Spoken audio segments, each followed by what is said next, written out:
If you're running a DTC e-commerce brand and you're not getting at least 30% of your revenue through emails, then you're leaving a dangerous amount of money on the table.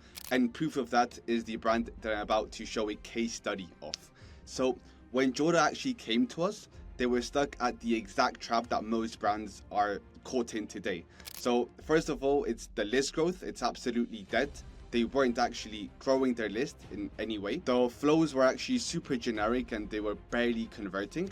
And then they heavily relied on discounts. And then lastly, all their emails were actually landing in spam, or the majority of them, which obviously is suboptimal. Now, within 90 days, we rebuilt their entire backend and turned email into their highest leverage revenue channel without actually having to give discounts away or just devalue the brand and shrink their margins, right? So in this video, I'm walking you through the exact strategy that we used to go from just stale campaigns not generating too much revenue to 83,000 in email revenue in just 3 months, right? So we'll go over the challenge that this fashion brand was facing, our approach to turn things around, the results that we've been able to achieve, and then the conclusion on how this has helped the brand scale profitably. So as you can see, we achieved a 78% increase in email revenue and then 3x their list growth in just 90 days for this fashion brand. So proof of this is just right here, right? There's just quick social proof, but we're going to jump straight into the challenges that they were facing. So when Jordan came to us, they were hitting a wall with email marketing, and here's exactly what we uncovered during our initial audit. So first of all, the email deliverability was tanking. So the open rates were averaging just 19%, when in reality, the industry benchmarks are 40 to 50%. Then the list growth, as I mentioned, had a plateaued and their pop-up form just wasn't converting. Then the flows were super basic and they were underperforming, and the conversion rate sat at a dismal of 0.4%, which again is super suboptimal. And then they ran into a promotional burnout where the only emails that they were sending were sale blasts, just training subscribers to wait for discounts and devalue the brand and shrink their margins. So in reality, Jordan had a great product and a really strong brand, but they weren't using email to its full potential. So first of all, we fixed deliverability. And of course, this is the first thing we have to do, because even though we design better emails, better looking emails, if they're still landing in spam, it just doesn't make sense for us to keep optimizing them in terms of the design structure. So we first worked on making sure that our emails were landing on the inbox. Now, the thing is that they were emailing to a disengaged list, and that was destroying their standard reputation. So we actually flipped the script here. So first of all, we started small, emailing to their most engaged contacts first, and then rebuilding that trust with email service providers like Gmail and Hotmail. We then focused on actually sending out plain text emails coming from the founder, replacing the image-heavy designs that they were actually using, because we do see that plain text emails have a better inbox placement and stronger opens for two particular reasons, right? The first one is because it usually comes from a founder, right? From an actual name, not just a big corporate brand.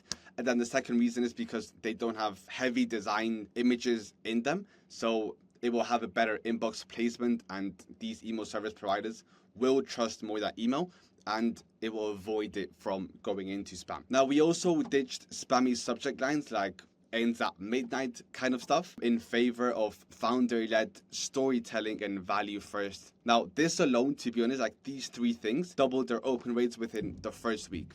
And proof of that is just right here, whereby the deliverability score was at 50. They had a 19% open rate, and then we came in and we had a 91 deliverability score and a 37% open rate, which obviously is above the recommended metric that Klaviyo recommends. That was the first part of our approach. Now, we rebuilt it to sell the opt-in using a compelling offer, a micro commitment step, a branded design that actually fit seamlessly into their site, and then asking just for their email address as opposed to asking for the first name, their date of birth, or whatever, right?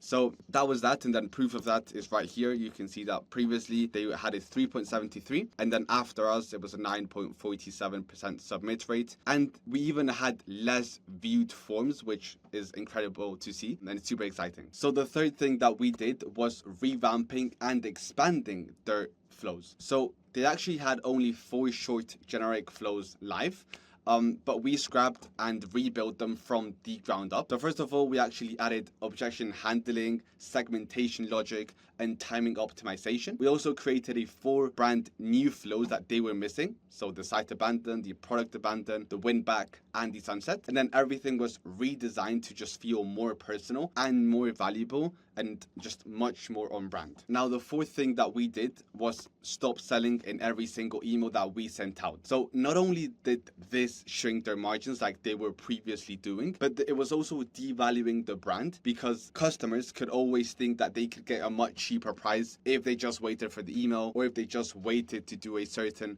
behavior, right? So instead of hammering the list with the same promo angle over and over again, we introduced an email variety into the weekly cadence. So first of all, we included objection handling, problem solution angles, social proof, educational angles on the brand, and even some storytelling coming from the founder on how they actually came about founding this brand. And then lastly, storytelling coming from the founder, right? So this made their emails something subscribers actually wanted to read again and again, as opposed to just seeing an email from the brand and saying, oh, it's just another promotional email from this brand, I'm not interested. And now here are the exact results that we were able to achieve in just 90 days. So first of all, as I mentioned, deliverability went from a 50 to 91 score, averaging a 40% in open rates. Then our new pop-up form reached a 9.47% submit rate, which translated to a 9.5k in total revenue. And then our new email flows generated £30,000 in just 90 days. And then the new campaign angles not only just brought in £32,000, but they also made our subscribers want to receive our emails due to the variety of email content, right? So you can see right here that this is exactly what we were able to make, and this would translate to $85,000 in email revenue. So yeah, that's also super exciting. But don't listen to me though. Here's what our client had to say about how we work together. So you can feel free to pause the video if you really want to. But now jumping into the conclusion, Jordan's email channel went from a weak revenue driver to a reliable, high leverage asset without needing constant discounts or promotions to stay afloat. And because email is now driving more revenue per customer, just more traffic to the site, their customer acquisition cost has dropped, giving them room to pour more of that money into ads and be able to scale faster and in a more profitable manner without actually having to sacrifice their margins. So the bottom line here is that when your backend works this well, growth doesn't just get easier, but it also gets insanely cheaper. Now, I really hope you found this video valuable, and if you're an e-commerce brand yourself that needs further help with your email marketing efforts, then feel free to book a discovery call with myself, where I promise I won't pitch you anything. It's just for me to understand what stage your brand is at and if